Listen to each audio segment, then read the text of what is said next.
یہ شب قدر ہے کیا اور اس میں ہمیں کون کون سی عبادتیں کرنی چاہیے؟ السلام علیکم everyone, welcome to day 78 of series of reminders for you.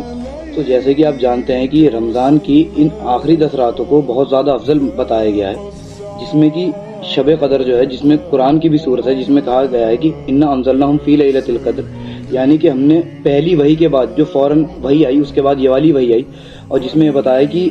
ہم نے قرآن کو نازل کیا، ہم نے اس کو نازل کیا اس مہینے میں، یعنی رمضان کے مہینے میں۔ اب جو زیادہ تر لوگ ہیں وہ اس چیز میں کنفیوز ہوتے ہیں کہ یہ جو رات ہے یہ کون سی راتوں میں ملتی ہے، تو اس میں نبی پاک صلی اللہ علیہ وسلم نے فرمایا تھا کہ انہیں رمضان کی آخری 10 راتوں میں ڈھونڈو اور طاق راتوں میں ڈھونڈو، یعنی کہ رمضان کی جو لاسٹ 10 ڈیز ہیں اس میں آڈ نمبرز میں دیکھو، یعنی 21، 23، 25، 27، 29 ایسے۔ اور اس میں اب ہمیں یہ دیکھنا پڑتا ہے کہ کون سی جو ہے اس میں ہمارا قدر چینج ہوتا ہے، مطلب ایک طرح سے شب قدر یعنی کہ جو آپ کے مقدر کی رات ہوتی ہے، جو آپ کو مطلب چینج کر سکتی ہے، آپ کے پرانے گناہوں کو بالکل مٹا سکتی ہے اور آپ کے آگے کے لیے قدر چینج کر سکتی ہے، اور اپنی دعاؤں سے آپ اپنا آنے والا ایک لمٹ تک قدر اپنی بدل بھی سکتے ہیں۔ تو اس چیز پہ بیس ہے، تو ایسی ایک حدیث ہے جس میں آپ صلی اللہ علیہ وسلم پہ ایک بار وہی آئی جس میں آپ کو اللہ نے یہ بتایا کہ شب قدر کی رات جو ہے وہ ان آڈ میں بھی کون سی والی رات ہے کہ جس میں آپ کی دعا ساری قبول ہوں گی اور سارے آپ کی افضل اتنی زیادہ مانی جائے گی۔ تو اس میں آپ جیسے ہی نبی پاک صلی اللہ علیہ وسلم باہر بتانے جاتے ہیں تو آپ ان میں 2 لوگوں کو لڑتے دیکھتے ہیں، تو اس کے بعد آپ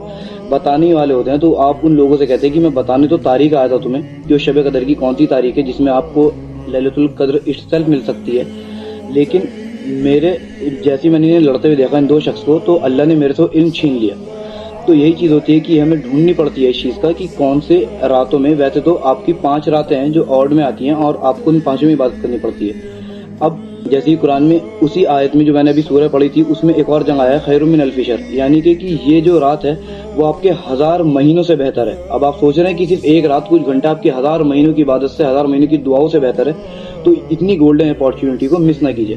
اب بعد میں سوال آتا ہے کہ اب اس میں کیا کیا بات کرنی ہے؟ پہلا تو یہ کہ اس میں دعائیں کثرت سے کرنی ہے۔ اب یہ نہیں کہ آپ نے سارے اپنے فروٹس ایک ہی باسکٹ میں رکھ دیے، دعاؤں کو پھیلانا ہے اور ہر مطلب رات میں 5 راتوں میں ان میں اپنی دعائیں ڈیوائڈ کر لینی ہیں، پھر دعاؤں کو الگ الگ دن ہر دن مانگنا ہے، کیونکہ یہ نہیں پتہ کہ شب قدر کون سی آپ کو رات کو مل سکتی ہے۔ اس کے بعد اس میں آپ نفل پڑھ سکتے ہیں، جیسے کہ تہجد، آپ قرآن کی تلاوت کر سکتے ہیں، تسبیح پڑھ سکتے ہیں، اور ایک صلاۃ التسبیح پڑھ سکتے ہیں جس میں کچھ ایک تسبیح پڑھی جاتی ہے سبحان اللہ الحمدللہ ولا الہ الا اللہ واللہ اکبر۔ یہ کچھ آپ کو ایک رکعت میں کچھ 75 ٹائمز پڑھنی ہوتی ہے، اور پوری ایک رکعت میں، اور ٹوٹل ملا کے یہ کچھ آپ کی بیٹھتی ہے 300 ٹائمز۔ جزاک اللہ خیر۔